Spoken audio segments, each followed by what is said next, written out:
Че-то ты меня уже бесишь. Сцепление выжимаешь.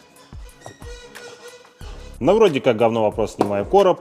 Ага, опять рукожопы сорвали грани. Значит, просто пока отодвигаю в сторону. Скидываю аккумулятор. Вот эту платформу тоже надо снять. Теперь мешается эта клемма. Минус еще пару болтиков. По старой ваговской традиции к одному из них без мата не подберешься. Немного смазки.